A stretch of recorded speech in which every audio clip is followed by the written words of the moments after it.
Watch, learn, and we'll be a star freelancer.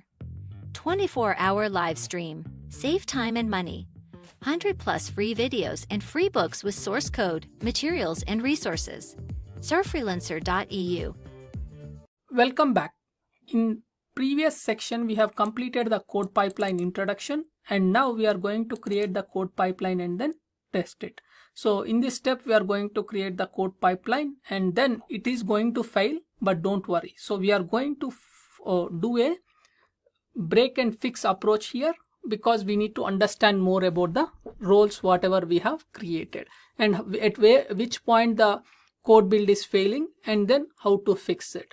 So all in all, we are going to learn in a troubleshooting way the whole thing. So even the next steps are also designed in the same way, step by step. Okay, so let's go ahead and then create the pipeline with the name EKS DevOps pipe. So I'll go to management console and then I'll say code pipeline, right? So we'll go there and we'll go ahead and then create a pipeline, and pipeline name is EKS DevOps pipe, and service role is going to be new service role as is default, and role name also going to be default.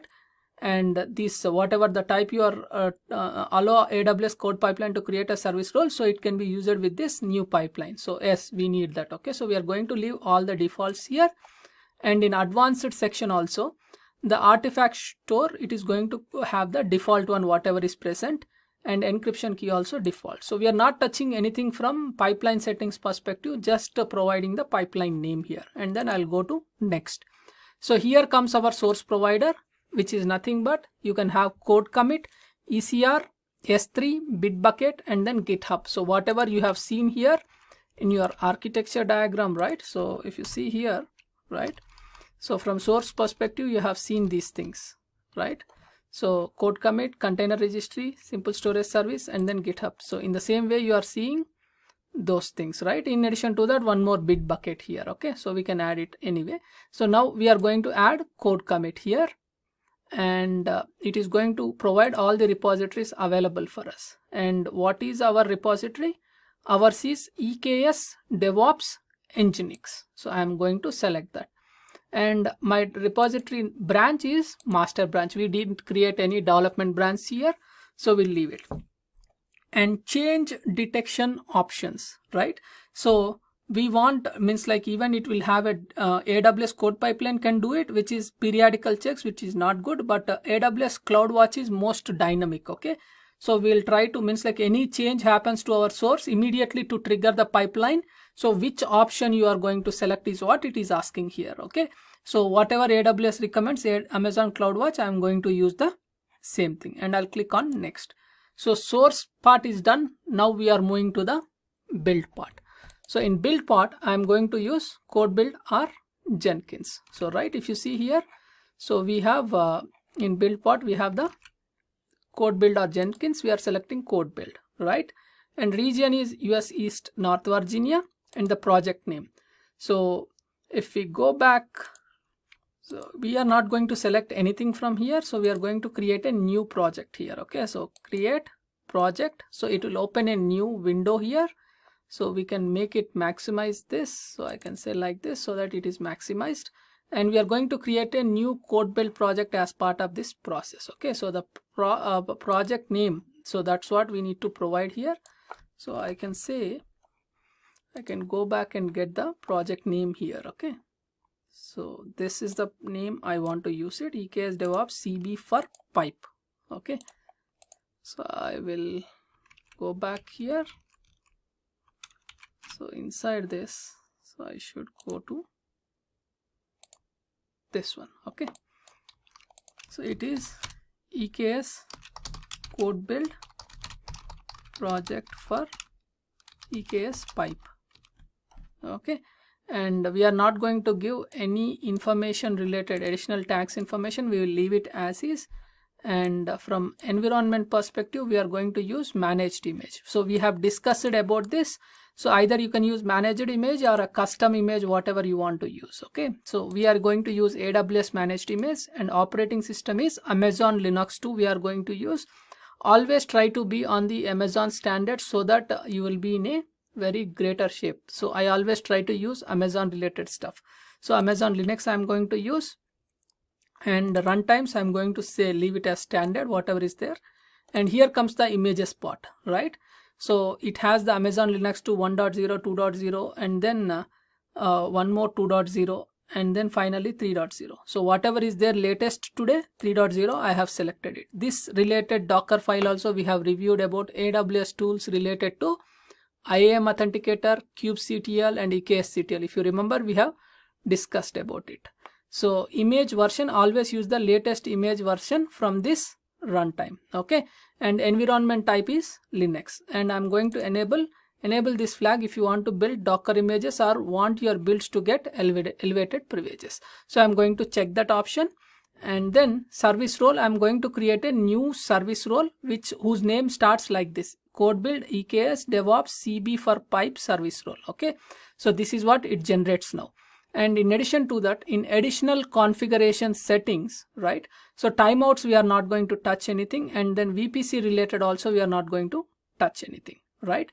So if you want to run this build in your respective VPC, you can select, and then in which subnets you want to select, you can select. One thing important here is, if you want this build to run in your private subnets, you need to have in that VPC NAT gateway set up, and from private subnets you have your outbound rules set up there. Okay, so outbound security group related rules set up, but all these things we really don't need for us. Okay, so we are just testing it, right? And we need to define 3 environmental variables, if you remember.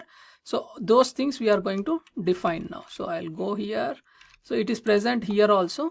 So the same readme file I'll have in my Visual Studio Code. So it's becoming difficult to do tabs in the same Safari browser. So what I'm going to do is I'll open this like this, right? And I'll go to my Visual Studio Code, and I'll go to the readme file, and I'll go down,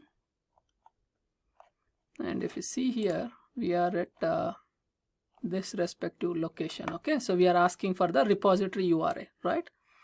So I'll copy this, and environmental variable name is repository URI, and value is this one. Okay, so which is the same thing. If you want, you can go ahead and then bring that from your ECR repository, right? So from your ECR repository you need to bring that, so which we already made a note, so we really don't need to worry.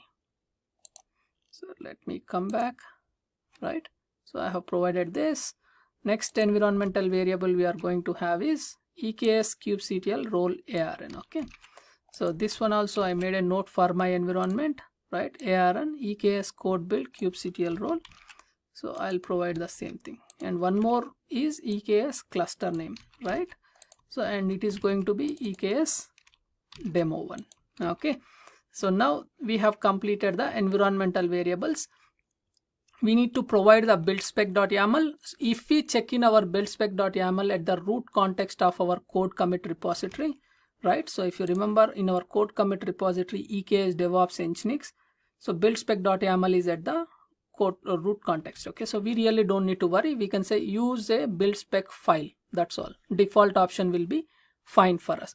And build spec.yaml, we really didn't give any different names here. It is plain build spec.yaml. So we can leave as is. And now for CloudWatch logs, so we can even say the same name here. Okay, so that it will create equivalent CloudWatch logs for us. Okay, if you want, we can even uncheck it. Okay, and S3 logs also, if you want, you can enable. So I really don't need anything, so I just gave the same name. So with hyphen group and then hyphen stream, it is going to create the CloudWatch logs. Okay, so now we'll click on continue to code pipeline, right? And it will take us back to our project here. Okay, so it will take us back to our project here. See, successfully created EKS DevOps CB for pipe in code build. Okay, so now I'll click on next.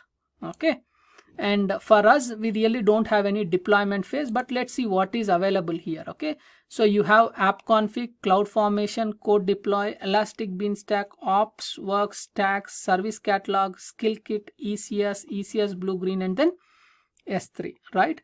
We don't have anything related to our respective EKS. Okay, so we don't have anything out of the box available for us here. Okay, So that's the reason we can leave it as is, and then we will click on next, skip deploy stage. Okay, we have skipped the deploy stage, and now these are our pipeline settings. So we have the EKS DevOps pipe. This is the pipe, and then these are the source information, and this is the build stage information, and deploy stage nothing is there. Okay, so I'll click on create pipeline, right? And as soon as we create the pipeline for the first time, it is going to fail. Okay, so let it fail and then see what happened. Okay, and then in our next step we are going to make it a success. So if you want to create a notification rule for this pipeline, so that whenever the pipeline is triggered, you need to get an email and all those things. So you can click on these things and then create those stuff. Okay, so notification name includes any supplemental information, succeeded, failed, cancelled, anything. Okay, so for all these events, if you want, you can enable the SNS topic for this. Okay, so you can go to SNS and then create a target and then add it here. Okay, so but really currently this is not the core focus, so we'll cancel it and go back to our pipeline, right? So now the source is succeeded, one added first set of files, and it is in the build stage. Once you click on this details thing, right, and click on new tab, so it will take you to the code build area in the section where it is running.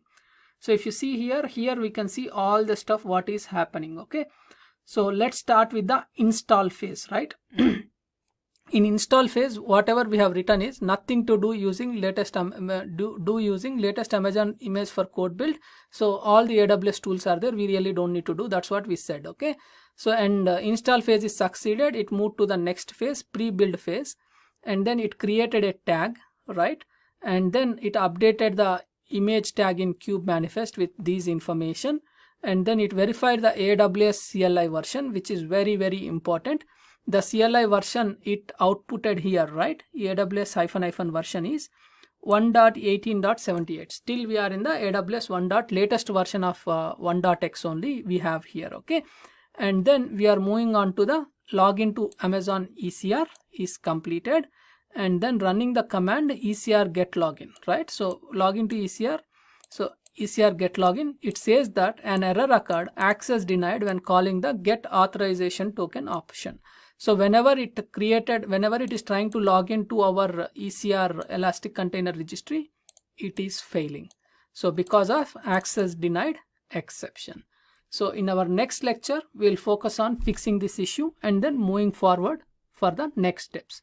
So I'll see you in the next lecture. Until then, bye-bye. Thank you.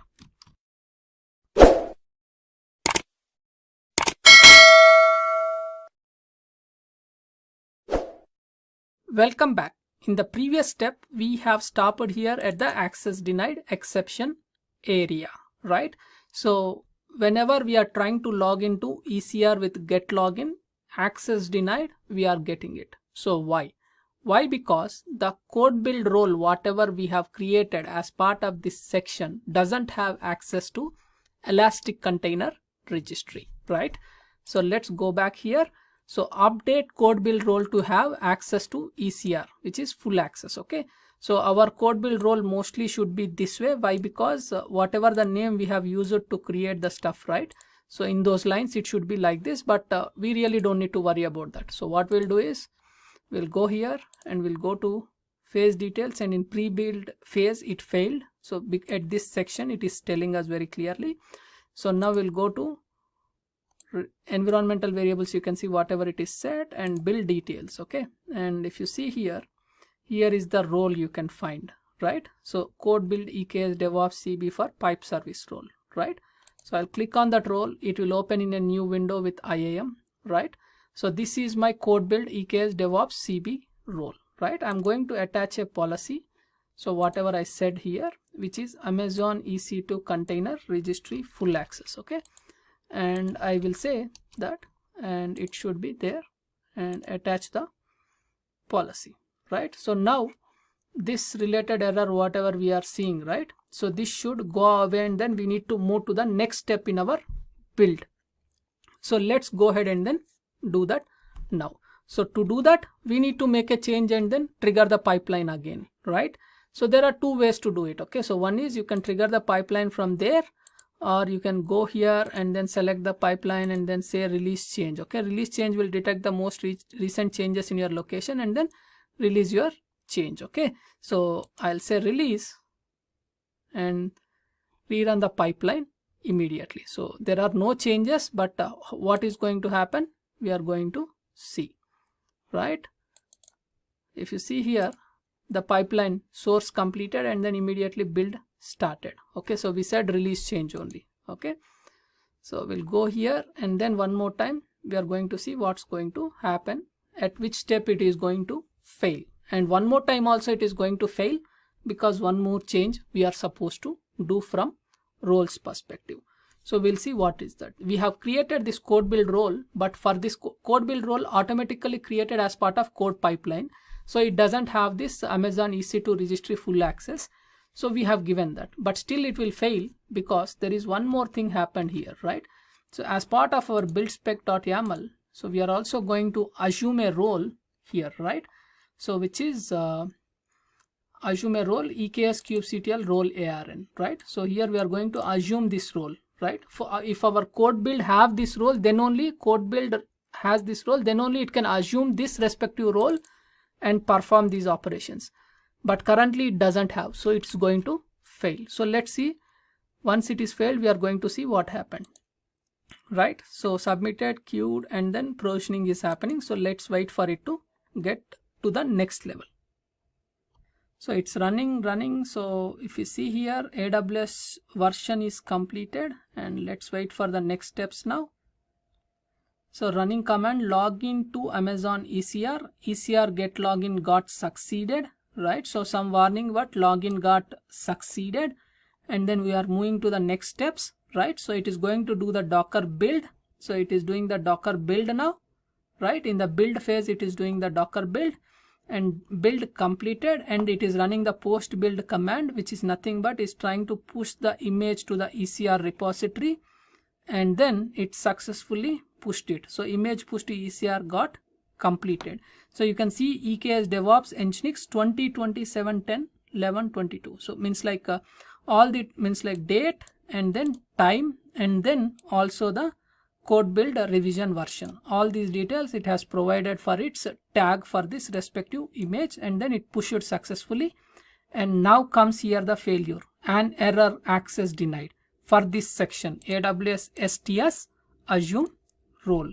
So it is failing with access denied when calling the assume role operation from code build. So code build doesn't have the assume role for this, so it is failing. So let it fail. Before that, before fixing this, we'll move and then see our version, what our ECR Elastic Container Registry about this respective image.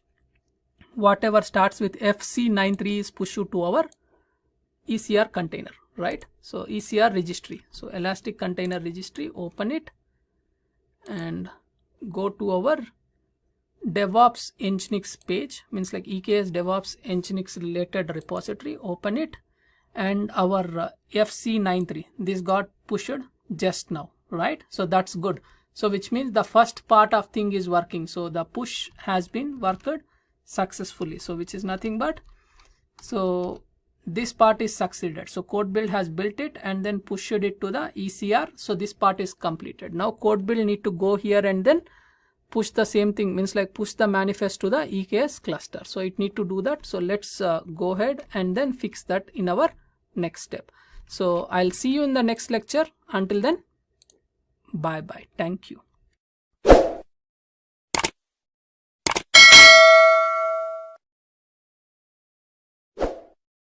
Welcome back. In previous lecture, we have completed till here where we are getting the failure from AWS STS assume role with access denied, right? So now what we need to do is we'll go back to our GitHub repo and then we'll fix it that respective step. So update code build role to have access to STS assume role we have created using STS assume role policy, right? So we need to create a STS assume role policy now. So let's go to our IAM, right? So so let's go to policies in IAM and create a policy, and choose a service, right? So when you choose the service, search for STS, right? STS. And in actions, select inside right, assume role. And in resources, right? So in a specific resource section, select add ARN and provide your ARN of your EKS kubectl related code build role. So which is nothing but whatever you have provided in your environmental variable here, right? So this role you need to provide. Okay, so if you want, you can even search this role EKS code build kubectl role in your IAM and then get that information and then paste it here. Okay, so you can go here and then go to IAM, right? And in IAM, search for this respective role, right? With this role name, right? So go to roles and search for this role, open this role and then copy the ARN from here and then paste it here. That's all. Okay, and then click on add and then we are done here. Okay, so if you want, we can click on review policy and then provide the name of that. Okay, so this is the STS assume role. So the role name I'm going to give is EKS code build STS assume role related policy. Okay, so where is that? So it should be somewhere here. Okay, and I'll provide code build to interact with EKS cluster to perform changes, right?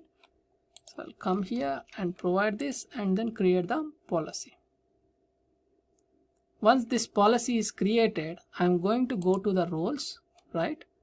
And then associate this role. Means like I have a code build EKS DevOps CB related role, right? So means like my code build role. So I can go here and go to build details and go to my code build service role. Okay, so this is the role. So I'll go to that service role and I'll go to attach policies and I will try and then search for our EKS code build EKS code build, right? STS assume role related policy. Okay, so I'll say attach policy. That's all. So now my code build EKS DevOps related whatever is associated with my code build project also gets the STS assume role related policy associated with it. Okay, so now what happens is if we run that changes, then it is going to succeed. So let me close this, let me close this, let me close this, all I am closing. So now we'll go to pipelines, right? And now one more time we will select that pipeline and then do the release change. Okay, so we still didn't make changes and push anything. We can do a release change like this. Okay, so in our case what I have done is in my documentation we can do this way, or we can even do something called make a change and then push it. Okay, so whatever the things works for us. Okay, so make a change and push it from your local or do this way. So I just done a release change here. Anything is fine. So now let's go here and then verify this stuff. Okay, and this is going on. So once this is ready, we will see what happens. So good. So now it verified the AWS version. So lots of things are getting succeeded. Now the build thing is going on. So once the build is completed, so it is going to move on to the next steps. Okay, so push also completed. Now you can see it here, running command AWS STS assume role. This one got succeeded and it went to access key ID, next step, and then secret access key. All these next steps are getting executed. And then now if you see here, we said that AWS EKS update kubeconfig name EKS cluster. So it already updated our kubeconfig information, and then it moved to the next step of kubectl apply -f kube manifest. Okay, so it applied the change so that deployment got created, node port service got created, and then DevOps service got created. So all these things got created. Why? Because it is the first time, right? So those are not there, and then it got created, and then changes completed, and then it also created the artifacts here. Okay, so which we can reference for future stages if we implement anything. Okay, so now these changes completed. So let's come back here and say kubectl get pods, right? So on our cluster, we should have EKS DevOps related 2 pods up and running. So I'll also say kubectl get ingress, right? So ingress should be created. So now what I will do is we can go to in our we'll open and then go to EC2, right, and go there and then go to load balancers and verify our load balancer application load balancer is getting created. So it's getting created, right? So we'll also verify our Route 53 domain. So that should be also registered, right? So our Route 53 domain should be mostly devops.kuboncloud.com. So let's also verify that, right? So let's go here and go to kuboncloud.com and you should see DevOps related thing here, okay? devops.kuboncloud.com. So that's good. So once this respective load balancer is provisioned, right, so we'll be able to verify the stuff. So we can even see the target group and targets. So it's still in progress and then they are healthy. So we'll see load balancer is active now. So let's take the DNS and do the NS lookup, okay? So this is always good to do this verification, and it provided some IPs 222 at the end and then 13. So I'll do the same for NS lookup and then devops.kuboncloud.com. So it also provided 13 and then 222. So which means we are good. So now we'll go to our browser, right? http://devops.kuboncloud.com/app1/index.html, right? So now I got the app version v1. So that's good. So in our next lecture, we'll focus on changing the version to v2, checking the code, and then how it changes we are going to see, okay? So I'll see you in the next lecture. Until then, bye bye. Thank you.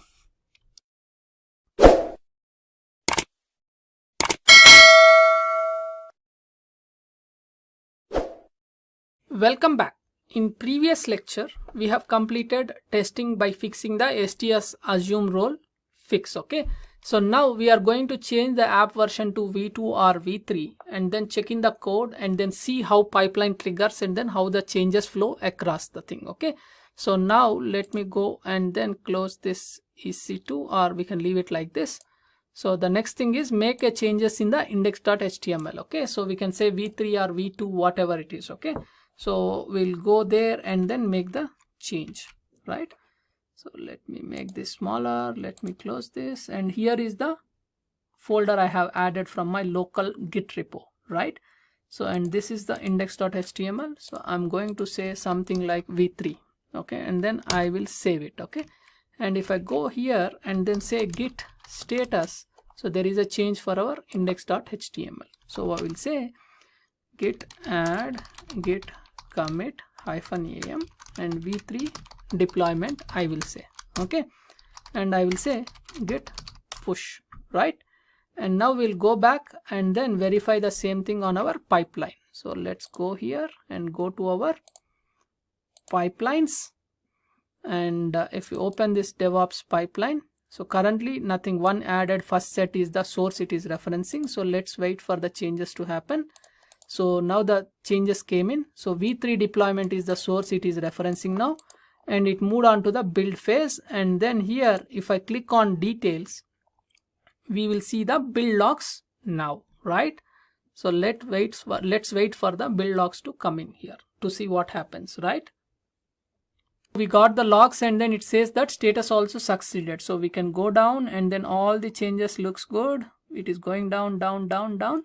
So it went here and then assumed the role, and then if you see it here, earlier it got created because it is the first time. So now it is saying configured, right? So for EKS DevOps deployment, okay? So inside this EKS DevOps deployment object, it said configured, but we didn't change anything related to node port service or ingress service. So it is in the unchanged state only, okay? And then we completed this. So now we can go back and then verify our EC2 management console. This is nothing, unchanged, okay? So nothing happened here, okay? So now if we click here, enter, it should become v3, right? Whatever we have provided. So one thing we didn't check here is S3 buckets, right? So we also need to see our source build whatever has the artifacts section. So in artifacts section for our build spec.yaml, so whatever we said is take the build.json and then kube manifest. Okay, so kube manifest should have our respective deployment file, and then this value should be replaced with the latest container image. So we need to verify that. Okay, so that's our understanding and then learning process about what happened inside that, right? So let's go there and then verify that. So go to build details, and if you go inside build details, so if you see here artifact upload location inside artifacts, so if you click on that, this is the correct build whatever happened as part of this current build. Okay, so I'll open that, right? And it opened this respective build, so I'm going to download it. So I have downloaded it and then opened it in my local blkhs7wa, right? So it is matching the same thing here. I'll go inside kube manifest, right? So if you see here in the build.json open with the Visual Studio Code, you will find the image URI, right? So at the end you will see that 09631C52, right? So you can see the same in our build logs also. We should see that. Okay, repository, when we are pushing it, we are printing it. Okay, so here, okay, so 09613C52, so this is what we pushed it, and then we found the same at the end. You can see 3C52, the same thing you should see in our DevOps deployment object. Okay, so go to kube manifest and then see this, and you will find that. Okay, so container image is replaced with the repository URI and then tag with 09613C52. So that's the thing. Okay, so we have verified those things. Good. So now I am happy. Okay, so this completes this, and now what we are going to do is we have verified this stuff. Okay, v3 stuff. Okay, now we are going to make a change to our ingress manifest by adding additional devops2.kubeoncloud.com. So it's not only these changes are not only for our Docker application images, but even if you want to apply the changes for your kube manifest, only thing is your application build one more time generated and then new Docker image came, but still you will be able to do it this way. Okay, so devops2.kubeoncloud.com we are going to add for our manifest here. So this is our ingress manifest in our local Git repo, right? So I'll go here and then copy this, and I'll put a comma space, and then I'll say DevOps2, and then I will save it, right? And if I go back here and then clear, and if I say git status, so my ingress service has a change. So I'll say git commit -am, and I'm going to say v4 and v4 deployment, or I'm going to say ingress DevOps to DNS name change, right? And then I'm going to push this change to the remote code commit repository, right? So the change is pushed. So let's go back here and go to our code build and go to our pipeline, right? And now soon the pipeline should trigger. It triggered. So if you see here, code commit is picking the latest source now. So let's wait for the source to be picked. Once it is picked, it will move on to the build phase. So let's wait for it. So good. So now we got the ingress DevOps to DNS name change related thing. So now the build is running. So I'm going to click on details, and we'll go to that respective build details and then logs. So we can see build got succeeded and all the phases got succeeded. So let's go to build logs and verify what it changed, right? So you can see ingress manifest got configured, and then deployment, because Docker also runs for creating a new Docker image. So deployment also got configured, and then node port service unchanged. Okay, so now let's go back to our Route 53 and then verify if we have a new 2 more DNS names here. Okay, so let's go to hosted zones and kubeoncloud. So we need to refresh the entire stuff here. Okay, so screen refresh. Okay, browser refresh. That's good. Okay, And I'm not sure why this still didn't come. It got it right. So devops2.kubeoncloud.com, you can see them here. Okay, so now let's go to here and then clear it and then say ns lookup devops2.kubeoncloud.com, and then it's resolving 13 and 222. It looks good. So now take it in a new browser, new tab, https://devops2.cloud.com/app1/index.html. So now we should have our application up and running with v3 version, right? So this is very nice now. So this completes the DevOps section implementation with code commit, code build, and then code pipeline. So if you want to delete all the manifest whatever we created, we need to delete definitely, because we have a load balancer here which is charging. Okay, so which is chargeable, and then it will be of high price, right? So first let's remove the manifest. So as you in your local already kubectl is configured, so I am going to say, and I am inside this DevOps Nginx folder only, and I have the kube manifest here.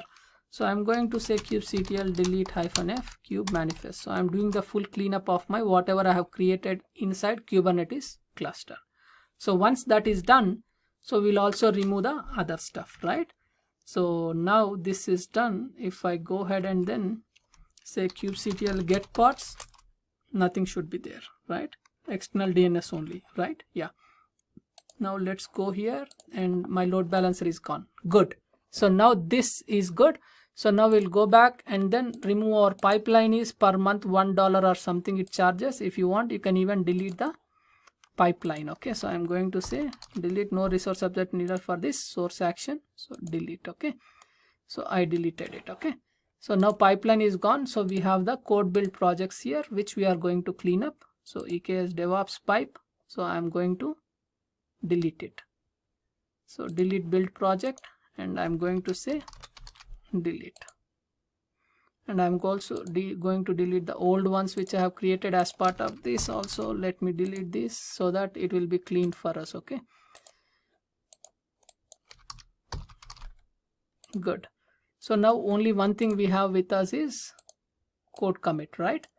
So let's go here, and then in code commit we have something called EKS DevOps Nginx. So if you are not interested, you can delete this repository, but usually I hold my repository here. It doesn't cost much for me, so I leave it like this. Okay, so if you want, you can delete this repository also. So this completes the cleanup process also. In addition to that, if you want to delete all the roles whatever we have created as part of this, so you can go there and then even delete those. Okay, so you can say IAM service, and if we go for the roles, so we'll find something called EKS, right? And then we'll find something called code build EKS DevOps. This is one role which we have created, and EKS code build kubectl role, this one we have created. So let's delete them. Okay, good. And these roles are related to CloudWatch related roles, events. If you want, you can even delete them. Okay, so I'll leave it as is for me. So this completes the entire DevOps section we have implemented. So in our next section, we'll focus on another concept like microservices or auto scaling or something else. So until then, bye bye. Thank you.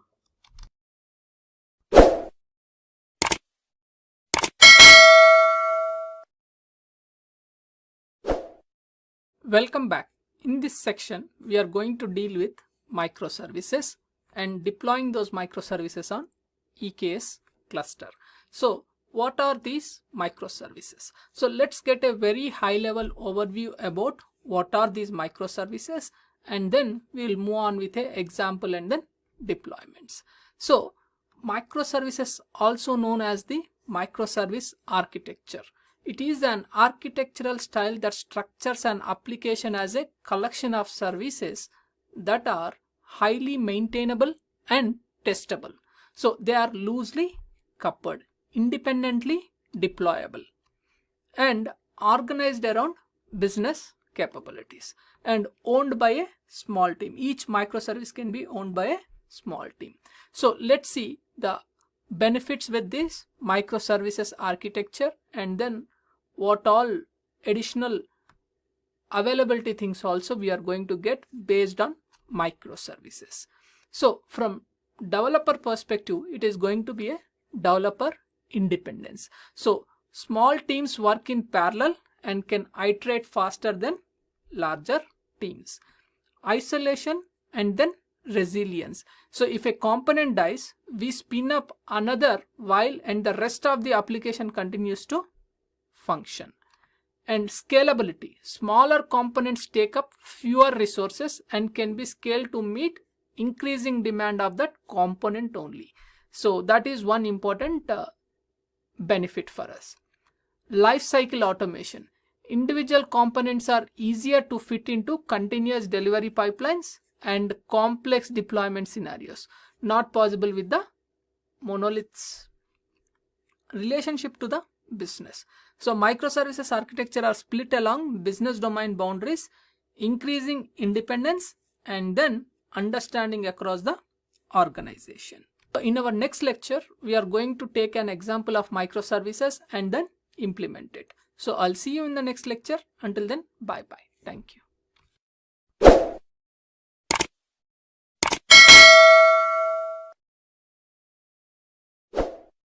Welcome back.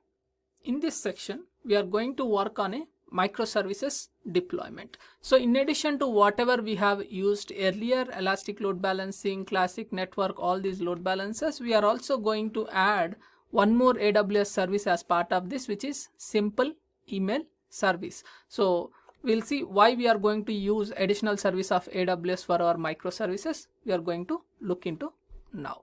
So we are going to have two microservices, and one is user management microservice, and which are going to have the following APIs inside that. So create user API, list users, delete user, and then health status. Even we'll have some other APIs which we really don't need, update API and other stuff. And so whenever we create a user, it is going to store that user in the users DB. So now we are going to have one more microservice. Already we have discussed that microservices are independent units of our code, which means like they are completely independent, and then we will be able to call from one microservice to another microservice. So with that said, so we are going to have one more microservice named notification microservice. So it is going to have something called send notification API and its own health status API. So what happens now? So, and when it need to send the notification, it need to connect to the SMTP server. So what does this notification mean? So whenever a user is created, it is going to send an email using SMTP server. So let's see in a step-by-step manner. So as a API developer or API user or whoever it is, so if he tries to create a user using Postman client, right? So whenever we create a user, so the user gets first stored in users DB, and then this respective create user API from user management microservice going to call the send notification API. So whenever a new user is created, so we need to send a notification for that respective user's email address. So we'll call the send notification API. So the email will be triggered, and using the AWS SMTP service, so we are going to send the email to the end user. So this is what the overall use case from microservices perspective, so which we are going to deploy on the Elastic Kubernetes service. So let's see all these things in a architectural pattern. So we have seen in a functional pattern how this is going to work so far, right? So let's see in architectural pattern how this is going to fit on Elastic Kubernetes service on AWS. Moving on, so microservices deployment on AWS EKS. So we are in AWS cloud, and whenever we create the EKS cluster, so which is nothing but the cluster control plane we can call it as, and it creates our VPC, respective subnets, and public private subnets and equivalent NAT gateways. Okay. So now whenever we create a node group, EKS manager node group, and we are creating it in private subnet, which will be more real to the real-time use case. So we are not trying something on public subnet. So we are trying to be more realistic in real time how it is going to be. So we are creating it on the private subnet. So in this, we have created a 2-node group, so which will have worker node 1 and then worker node 2. So as soon as these are created, the outbound communication for these worker nodes will be via NAT gateway, and even to the EKS cluster control plane, or any workload deployed here want to access to the external environment, they go via NAT gateway only. Okay. So now moving on, the next step is notification microservice deployment. So right, as usual, we already know that if we want to create a deployment on Kubernetes, we already know that we are going to have a deployment manifest, and to expose it, we are going to have a service manifest, correct, right? So notification microservice, we are going to deploy that respective application as 2 pods. And then what we are going to do is, this notification microservice needs access to our SMTP server. So we are going to use SMTP server as simple email service in AWS. So we are going to create a SMTP external name service in our Kubernetes cluster. So wherein this notification service calls this simple email service endpoints via external name service present inside these worker nodes. Okay. So now the next thing is, this notification service should be called by the user management service. So for that purpose, this notification service needs this notification microservice needs a notification cluster IP service, which we created. Then what happens, right? So we are going to have a RDS DB for our user management microservice. So for user management microservice deployment, whenever we deploy it, its equivalent pods get deployed, and using MySQL external name service, they are going to connect to the Amazon RDS database, right? So now once they connect to the Amazon RDS database, this application inside UMS pod, which is user management microservice application, is going to come up online. So now the next thing is, you want to expose this user management microservice to the internet world. So what are the options available if I am sitting inside the private subnet? So the options available for me when I am sitting in the private subnet is either the load balancer of any type. In AWS, it is going to be network load balancer, classic load balancer, or ingress load balancer. And we try to always use the latest and then greatest. And as we are going to use microservices in future, we might have multiple microservices. Considering the design in such a way, so we are going to use the ingress service, which is nothing but application load balancer. So first we will create a UMS node port service here, and then we are going to create a ingress service. So which is nothing but UMS ingress service. So this UMS ingress service will be pointed to this respective UMS node port service. So now the next thing is, whenever the UMS ingress service is created, right? So automatically it is going to use our Kube Cloud star.kubeoncloud.com related SSL certificate from the certificate manager, and we are also going to use the external DNS, right? So for that purpose, it is going to register our ums.kubeoncloud.com automatically here. Okay. So we are also going to register one more DNS, which is services.kubeoncloud.com. So now with Ingress, we also have our Route 53 DNS also registered. So as an user, my next step is to access it and then test it. So I'll try to use user management /user or health status or whatever I want to use. I'll try to use it to access it. So all this testing, I'm going to do it via Postman. So this is the endpoint for our create user. So when I'm trying to create a user, what happens? The request will come to the Ingress service. And from there, /* we have directly routing to all to the UMS pod. So the request will come to UMS node port service, and then from there it will split and then do the load balancing between UMS pods present there. Okay. And then from there it will go ahead and then go to the external name service and then create that user inside the RDS database. So once the user is created in the RDS database, then it need to call the notification service, right? So it will call the notification cluster IP service, which will send the traffic to the notification respective pod, and then notification service will call the SMTP external name service to send the email via simple email service. So now this simple email service will send the email to the respective end user, and then there they will be able to see the email. So this is the entire architecture we are going to build now, right? Means like this is the entire stuff we are going to implement as part of microservices deployment on AWS EKS. So I'll see you in the next lecture. Until then, bye bye. Thank you.